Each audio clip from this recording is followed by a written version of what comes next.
अच्छा, तो हमारा टॉपिक है आज का डायबिटीज़ मेलाइटस, ठीक है। डायबिटीज़ मेलाइटस को सबसे पहले हम लोगों ने दो कैटेगरीज में डिवाइड किया। कौन कौन सी? प्राइमरी और सेकेंडरी। प्राइमरी जो है ये एक किस्म का इंसुलिन पे डिपेंड करती है, और जो सेकेंडरी है ना, ये काउंटर इंसुलिन पे, काउंटर इंसुलिन हार्मोन्स पे, ठीक है। वो देखते हैं क्या। सबसे पहले डायबिटीज़ टाइप 1, ठीक है। टाइप 1 डायबिटीज़ मेलाइटस में ना हम लोगों ने दो कॉजेज देखे हैं। एक जो है ना वो है ऑटो इम्यून। ऑटोइम्यून, इसमें क्या होता है कि एंटीबॉडीज़ प्रोड्यूस होती हैं अगेंस्ट बीटा सेल्स, ठीक है। ये क्या सीन है? ये हमारे पास क्या है? पैंक्रियाज, ठीक है। पैंक्रियाज के अंदर हमारे पास ना दो किस्म के सेल हैं। बीटा सेल जो कि बना रहे हैं insulin, beta cell insulin. Alpha cell जो कि क्या बना रहे हैं? ग्लूकागॉन, ठीक है। तो बीटा सेल जो है ना, इनके अगेंस्ट एंटीबॉडी प्रोड्यूस होगी, ये देखते हैं किस तरह होती है। और इडियोपैथिक, इडियोपैथिक मतलब कि इसके हम लोगों को कॉज नहीं पता, ठीक है। मतलब बॉडी में बीटा सेल्स ने प्रोडक्शन बंद कर दी है किसकी? इंसुलिन की, लेकिन उसकी कॉज नहीं हमें पता कि रीज़न क्या है। उसके बाद है टाइप 2 डायबिटीज़ मेलाइटस, ठीक है। अब टाइप 2 डायबिटीज़ मेलाइटस जो है ये आगे डिटेल में देखते हैं। फिर है different conditions of increase glucose level due to according to beta cell. Beta cell के अकॉर्डिंग जो है ना, मतलब ब्लड में ग्लूकोज लेवल इंक्रीज कर गया, ठीक है। उसके बाद हमारे पास हेस्टिटेशनल डायबिटीज़, ये इंपॉर्टेंट है। हेस्टिटेशनल डायबिटीज़ मतलब प्रेगनेंसी के दौरान मदर के अंदर क्या हुआ है, हमारे पास इंक्रीज ग्लूकोज लेवल, ठीक है। उसके बाद सेकेंडरी, सेकेंडरी में क्या हुआ है कि काउंटर इंसुलिन हार्मोन्स इंक्रीज कर रही हैं, ठीक है। ये क्या सीन है? मतलब हमारे पास एक तरफ ग्लूकोज है, ठीक है, दूसरी तरफ हमारे पास होता है क्या? ग्लूकागोन, ठीक है। अब ग्लूकागोन कह रहा हूँ, ग्लाइकोजन, ठीक है, ग्लाइकोजन, ग्लूकोज और ग्लाइकोजन, ठीक है। ग्लूकोज को कन्वर्ट कराता है ग्लाइकोजन में कौन? इंसुलिन। इसका मतलब है इंसुलिन ने क्या किया? ग्लूकोज की लेवल को कम किया एक किस्म का। और ग्लाइकोजन को ग्लूकोज में कन्वर्ट कराते हैं कौन? काउंटर इंसुलिन हार्मोन्स, ठीक हो गया ना। काउंटर इंसुलिन हार्मोन्स क्या कर रहे हैं? ग्लूकोज की लेवल को इंक्रीज कर रहे हैं, और इंसुलिन क्या कर रही है? ग्लूकोज के लेवल को कम कर रही है। समझ लगी ना? इंसुलिन ग्लूकोज लेवल कम करती है, और काउंटर इंसुलिन हार्मोन्स ग्लूकोज के लेवल को ज़्यादा करते हैं। अगर काउंटर इंसुलिन हार्मोन ज़्यादा हो गए हैं, ठीक है, तो क्या होंगे कि ग्लूकोज लेवल ज़्यादा हो जाएगा depending upon counter insulin hormones, ठीक है। ये कौन कौन से हैं आगे डिटेल में देखते हैं हम लोग, ठीक है। अच्छा, उसके बाद ऑटो इम्यून, इसमें क्या होता है हमारे पास? अच्छा, ये मेरे पास एक सेल है, ठीक है, कोई भी बॉडी का सेल, ये ब्लड है, ये बीटा सेल है पैंक्रियाज। बीटा सेल ने प्रोड्यूस की इंसुलिन, इंसुलिन जाके बाइंड करती है इंसुलिन रिसेप्टर के साथ, ठीक है, इंसुलिन रिसेप्टर। इंसुलिन रिसेप्टर के साथ बाइंड करती है ना, तो यहाँ पे कुछ स्पेसिफिक गेट ओपन हो गया एक, ठीक है, गेट ओपन हो गया। वो गेट ओपन हुआ है तो यहाँ से ग्लूकोज अंदर चलेगी सेल के अंदर। तो ब्लड के अंदर ग्लूकोज लेवल क्या हो गया? कम हो गया। तो इंसुलिन ने क्या किया? ग्लूकोज लेवल को ब्लड में कम कर दिया। अच्छा, तो नॉर्मली ये देख लेते हैं, मैंने लिखा भी है यहाँ पे। Beta cells release insulin, insulin binds to receptors, opening of glucose channel, glucose move inside the cell, cell produces ATP। अब एक सेल के अंदर ग्लूकोज चली गया, ये क्या करेगा? अपनी प्रोडक्शन ऑफ ATP, जिससे कि वो अपने फंक्शंस परफॉर्म करेगा, ठीक हो गया। अच्छा, अब ऑटो इम्यून डिसऑर्डर में क्या होता है हमारे पास? हमारे पास ना चाइल्डहुड में, मतलब 3 साल का बच्चा है, 5 साल का बच्चा है, 7 साल का बच्चा है, उसके अंदर क्या होता है? चाइल्डहुड ईयर्स 1 2 3 5 7, इनमें क्या होता है कि बॉडी में वायरस एंटर हो जाता है। उस वायरस का ना जो कोड है ना, वायरल कोड, वो बिल्कुल ना सेम होता है जिस तरह का बीटा सेल्स के ना सेल मेम्ब्रेन है। इस बीटा सेल की जो सेल मेम्ब्रेन है ना, वो सिमिलर है किसके साथ? हमारे पास जो प्रोडक्शन हुई है किसकी? प्रोडक्शन कह रहा हूँ, जो एंट्री है किसकी? वायरस की। तो अब वायरस के अगेंस्ट बॉडी ने क्या करना है हम लोगों को पता है? वो बनाने एंटीबॉडीज़।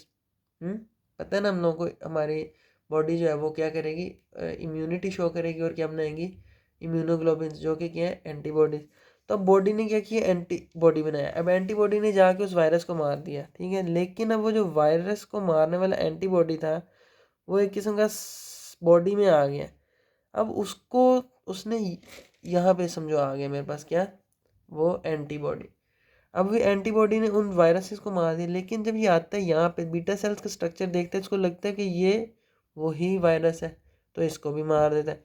तो अब यहाँ पे क्या किया हम लोगों के जो अल्फा सेल्स थे, ये अल्फा सेल इनको मार दिया। सॉरी अल्फा सेल्स कह रहा हूँ, बीटा सेल्स थे, इनको क्या किया, मार दिया। बीटा सेल्स मार दिए तो इंसुलिन ही नहीं प्रोड्यूस होगी, तो ये क्या हो गया हमारे पास, ऑटो इम्यून डिसऑर्डर। ठीक है, viral coat of virus is similar to the cell membrane of beta viruses, body produces antibodies against virus, these virus also harms the cell membrane of beta cell and beta cell dies, no insulin production। अच्छा जी, अब क्या होती है, हम लोग आगे पढ़ते हैं एंजियोपैथी। ठीक है, एंजियोपैथी नाम जो है ये मतलब एंजियोपैथी, पैथी मतलब पैथोलॉजी, मतलब सही से वर्किंग नहीं हो रही। एनजीओ मतलब कि हमारी ब्लड वेसल्स। एनजीओ हमेशा वर्ड यूज जब भी होगा वो ब्लड वेसल्स के लिए होगा।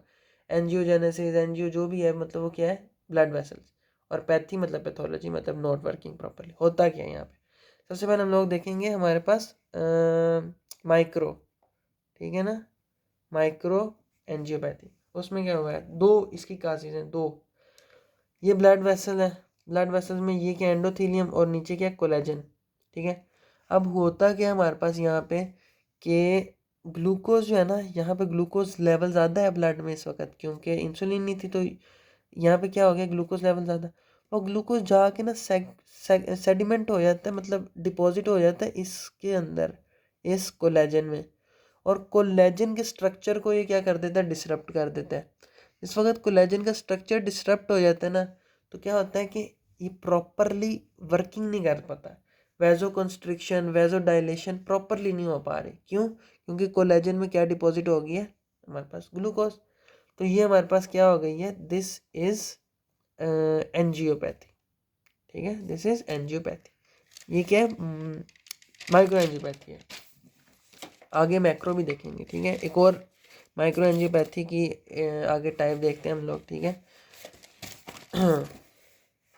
अच्छा, तो अब क्या होता है हमारे पास, हम लोगों को पता है कि हम लोगों के जो ब्लड वेसल है ना, वो इस तरह से होता है कि उसकी 3 लेयर्स होती हैं। ठीक है ना, 3 लेयर्स होती हैं, इंटीमा, मीडिया और एक्सटर्ना। ठीक है, अब इंटीमा जो होती है ना, वो होती है मतलब कि हमारे उसके करीब एंडोथेलियल लेयर के करीब। अब वहाँ पे क्या हो रहा है हमारे पास, हाइलिन कार्टिलेज में कन्वर्ट हो रहा है। वो इंटीमा किस में कन्वर्ट हो रहा है, ब्लड वेसल्स का इंटीमा कन्वर्ट हो रहा है हाइलिन कार्टिलेज में। कार्टिलेज तो सख्त होता है, ठीक है, मतलब नाक की हड्डी कार्टिलेज है, तो ये तो सख्त है। तो इससे क्या हो जाती है हमारे पास, हाइलिनोसिस या फिर कोलिनोसिस। अब इससे क्या होगा कि फिर वही कि प्रॉपरली ना वैजो कंस्ट्रिक्ट ना वैजो डायलेट, तो blood vessels do not work properly. This happens in small capillaries, so it is called micro angiopathy. Micro angiopathy कहते हैं कि वैसे क्योंकि it happens in small capillaries. अच्छा जी, अब ये क्या इफेक्ट क्या होते हैं इसका, रिस्ट्रिक्टेड ब्लड फ्लो हो गया। ठीक है, कैपिलरीज जो है ना, अब ये क्या करती है हमारे पास, स्मॉल कैपिलरीज, ये ना हमारी न्यूरोन नर्व्स को भी सप्लाई करती है और हमारे ब्लड वेसल्स की वॉल्स को भी करती हैं। ठीक है, मतलब किस तरह से, यहाँ पे मेरे पास ये ब्लड वेसल है एक, ठीक है ना, एक न्यूरॉन है, और न्यूरॉन कह रहा हूँ, वेन है। ठीक है, और मेरे पास यहाँ पे एक वो भी है, समझ लो, नर्व। ठीक है, अब इन नर्व की, वो नर्व को भी न्यूरिशमेंट चाहिए ना, नरिशमेंट चाहिए, न्यूट्रिएंट्स चाहिए, वो कौन प्रोवाइड करें, स्मॉल कैपिलरीज। ये जो ब्लड वेसल है इसकी वॉल्स को भी चाहिए। ठीक है, ब्लड वेसल्स की वॉल्स को, वेन्स आर्टरीज को, वहाँ पे भी कौन सप्लाई करिए, ब्लड, कैपिलरीज। अब ये कैपिलरीज जो है ना, यहाँ पे क्या होगी है, माइक्रो एंजियोपैथी। ठीक है, तो अब ये क्या हो गया, प्रॉपरली वर्क नहीं करेंगे, प्रॉपर जो ब्लड फ्लो है ना, यहाँ जाएगा ना यहाँ जाएगा, यहाँ नहीं जाएगा प्रॉपर, तो क्या हो जाएगा हमारे पास, वेजो न्यूरो, ये क्या नाम है, वेजो न्यूरोनम। ठीक है, अगर यहाँ पे नहीं जाएगा तो इसको हम लोग क्या बोल देंगे, वैसो वेसोरम, वैसो न्यूरोनम या फिर न्यूरोसम, मैं देख के बताता हूँ। ठीक है, वैसो वेसोरम और वैसो न्यूरोसम। ठीक है, इसमें क्या होगा कि supplying blood vessel, supplying blood to यहाँ पे ब्लड वेसल नहीं आएगा, यहाँ पे क्या आएगा हमारे पास,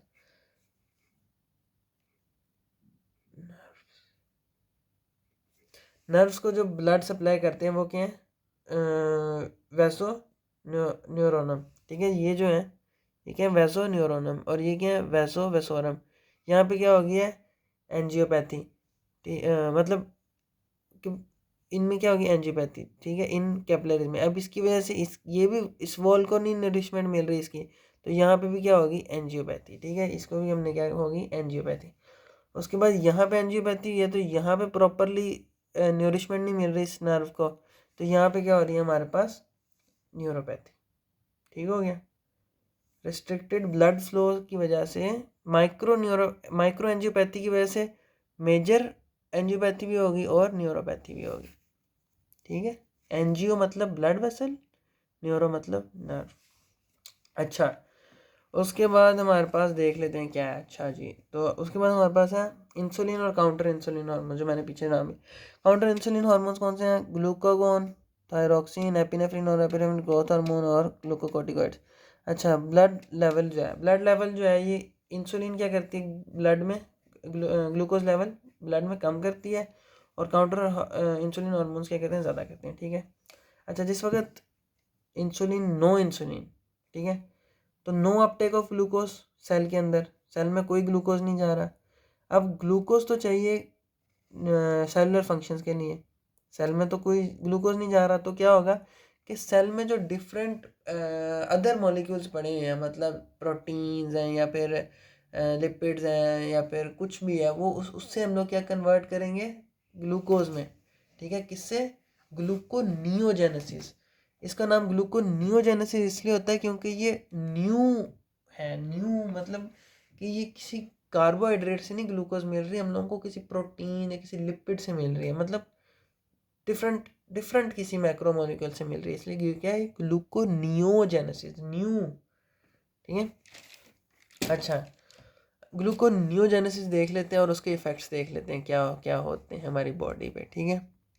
अच्छा जी, तो सबसे पहले लाइपोलाइसिस। लाइपोलाइसिस मतलब लिपिड्स हम लोगों ने, लिपिड्स हमारे पास फैट्स, फैट्स को हमने तोड़ा, एस्टाइल कोए बना, एस्टाइल कोए से हम लोग ग्लूकोज बनाते हैं, एस्टाइल कोए से कीटोन बॉडीज भी बनती हैं, कीटोन बॉडीज। ठीक है, बायोकेमिस्ट्री में हमने पढ़ी हुई हैं ketone bodies. Ketone bodies convert होती हैं किस में, कीटोन बॉडीज कन्वर्ट नहीं होती, ब्लड में जाती हैं कीटोन बॉडीज।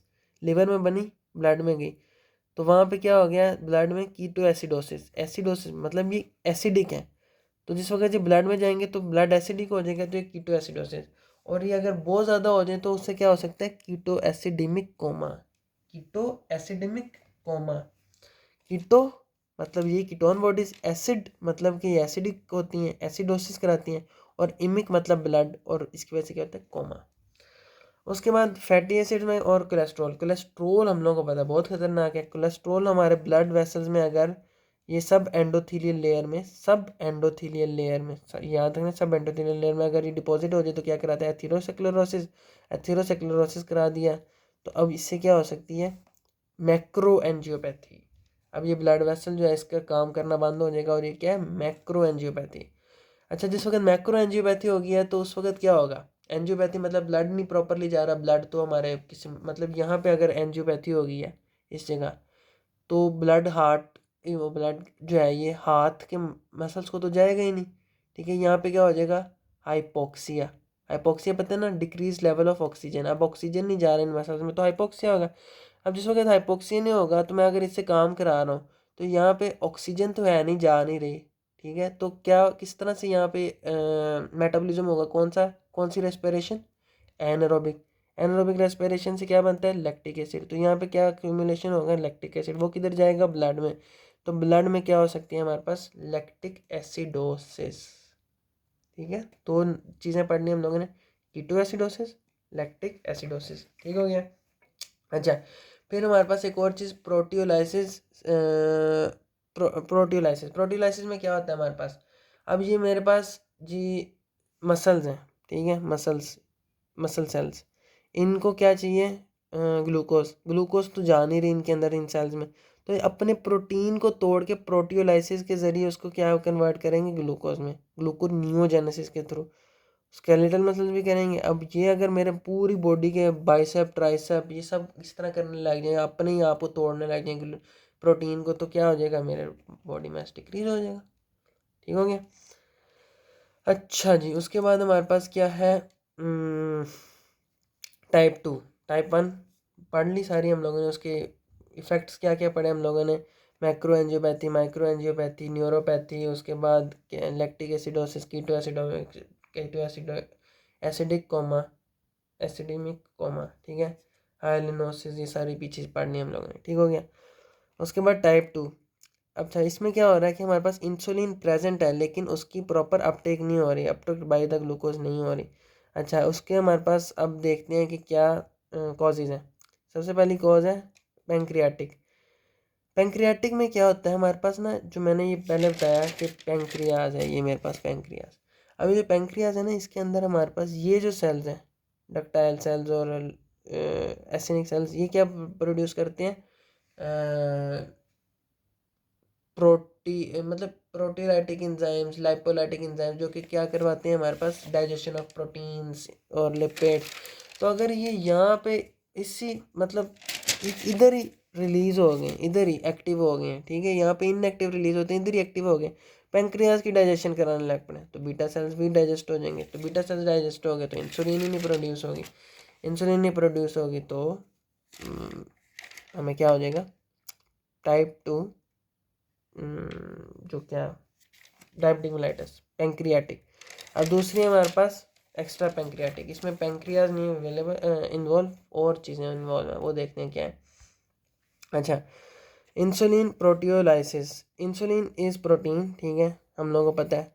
तो अगर उस इंसुलिन की हमारे पास डाइजेशन होगी, ब्रेक डाउन होगी बाय प्रोटियोलाइटिक एंजाइम्स, तो वो क्या है, एक्स्ट्रा पैंक्रियाटिक। समझ लगी ना, इंसुलिन प्रोटीन है, इसी की ब्रेक डाउन होगी तो क्या, एक्स्ट्रा पैंक्रियाटिक, टाइप 2 डायबिटीज़। उसके बाद एंटीबॉडीज़ टू इंसुलिन। अब बॉडी जो है पहले तो एंटीबॉडीज़ बना रहा था किसके अगेंस्ट, हमारी बीटा सेल्स के अगेंस्ट, जो हमने पहले डिस्कस किया। अगर इंसुलिन के अगेंस्ट हो जाए तो वो भी हो सकता है। फिर लैक ऑफ मिनरल्स, ये मैं अभी देख के बताता हूँ क्या है, मुझे नहीं पता इसका। फिर रिसेप्टर डिसऑर्डर्स, ये देख लेते हैं। हमारे पास रिसेप्टर डिसऑर्डर में क्या होता है कि हमारे पास ये सेल है जिसके ऊपर रिसेप्टर है, जहाँ पे इंसुलिन ने बाइंड करना है और ग्लूकोज चैनल ओपन होने हैं। तो अगर इनकी अमाउंट कम हो जाए इन रिसेप्टर चैनल्स की, तो अगर मतलब ये पहले 5 हैं, अभी 2 रह गए हैं, तो थोड़ी इंसुलिन बाइंड करेगी और थोड़ी ग्लूकोज अंदर जाएगी। तो ब्लड में ग्लूकोज ज़्यादा हो गया। दूसरा नंबर ऑफ बाइंडिंग, नहीं, नो बाइंडिंग प्रोसेस। अब नो बाइंडिंग प्रोसेस, ये नंबर है, ये नो बाइंडिंग प्रोसेस में क्या हो रहा है कि यहाँ बाइंड ही नहीं हो रही, रिसेप्टर्स में कोई मसला आ गया, इंसुलिन में मसला आ गया, बाइंडिंग ही नहीं हो रही यहाँ पे। फिर है पोस्ट रिसेप्टर डिसऑर्डर, इसमें क्या है, इंसुलिन ये बाइंड कर रही है लेकिन इंसुलिन जाती है अंदर सेल में सिग्नल देती है, सिग्नल की वजह से यहाँ पे एक चैनल ओपन होता है और उस चैनल से क्या, ग्लूकोज अंदर जाती है। तो जो ये फंक्शन हो रहा है कि सेल के न्यूक्लियस में गया, न्यूक्लियस ने आगे एक ऑर्डर जारी किया कि जी यहाँ पे कोई सुराख बनाओ जिस तरह से ग्लूकोज नहीं आना है, ये सब नहीं हो रहा। तो ये क्या हो गया हमारे पास, पोस्ट रिसेप्टर डिसऑर्डर। ठीक हो गया। अच्छा, उसके बाद हम लोग देख लेते हैं इसका हमारे यूरन पे इफेक्ट। ठीक है।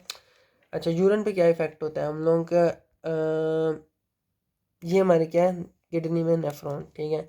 अब किडनी में नेफ्रॉन में हमारे पास क्या है पता है हम लोगों को, सारा का सारा पहले यूरन, यहाँ पे प्राइमरी यूरन आ गया। इस प्राइमरी यूरन में ग्लूकोज बहुत ज़्यादा है।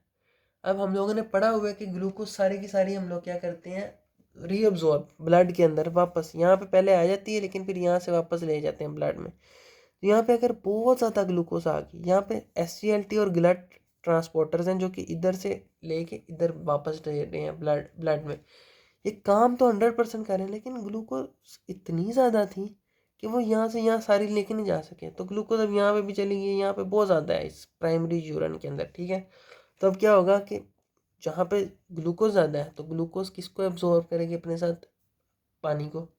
सल्यूट जो है वो किस तरफ, सॉल्वेंट की तरफ जा, सल्यूट जो है वो खींच रहा है सॉल्वेंट को। तो इससे क्या होगा कि यूरन बहुत ज़्यादा होगा, मतलब जिनको यूरन की प्रोडक्शन बहुत ज़्यादा होगी, जिनको वो होती है ना शुगर, उनको सुसु बहुत ज़्यादा आता है। ठीक है। तो इसको हम लोग क्या बोलते हैं, पोली यूरिया। ठीक है। अब पोली यूरिया जिस वक्त होता है ना, तो इसका मतलब है बहुत ज़्यादा हम लोग डिस्चार्ज करें पानी को। तो अब बॉडी जो है ना, वो जब बहुत ज़्यादा पानी निकल रहा होता है ना, तो वो एक फंक्शन जारी, वो मतलब ऑर्डर जारी करती है कि वो एल्डोस्टेरोन की प्रोडक्शन रिलीज ज़्यादा कर देती है। और प्रोडक्शन, एल्डोस्टेरोन क्या करता है, ब्लड प्रेशर इंक्रीज कर देता है और हार्ट रेट इंक्रीज कर देता है एज अ रिजल्ट। ठीक हो गया। पॉलीयूरिया, पॉलीयूरिया में बॉडी ने पानी ज़्यादा निकाला, एल्डोस्टेरोन रिलीज हुआ, एल्डोस्टेरोन ने ब्लड प्रेशर ज़्यादा किया और हार्ट रेट। अच्छा, जिस वक्त पॉलीयूरिया हुआ, अब एक बंदा है, उसे बहुत ज़्यादा सुसु आ रहा है, करी जा रहा है, करी जा रहा है, करी जा रहा है, तो उसके अंदर बॉडी में तो पानी कम हो गया, तो उसे प्यास ज़्यादा लगेगी, प्यास ज़्यादा लगेगी तो पानी ज़्यादा पिएगा, तो इसको हम कहते हैं पॉली डिप्सिया। पॉली डिप्सिया मतलब पानी का इंटेक ज़्यादा। अच्छा, एक और चीज़, अब हमारे सेल जो है उसके अंदर तो ग्लूकोज जा ही नहीं रही, तो हम लोग खाना खाई जा रहे हैं, एक बंदा वो खाना खाई जा रहा है, लेकिन उसके सेल्स को एनर्जी नहीं पहुंच रही, तो सेल्स जो है वो तो दिमाग को कहेंगे कि भाई खाना किधर है, खुराक खाओ, हमने मतलब एटीपी प्रोड्यूस करने, तो वो तो सिग्नल जारी कर देते हैं कि भाई दिमाग को कि खाना नहीं है हमारे पास। दिमाग आगे जीआईटी को फंक्शन जारी करता है कि भाई भूख लगी है, खाना खाओ। बंदा खाना खाई जाता है, खाई जाता है, खाई जाता है, लेकिन फिर भी उसके अंदर एनर्जी की कमी ही होती है।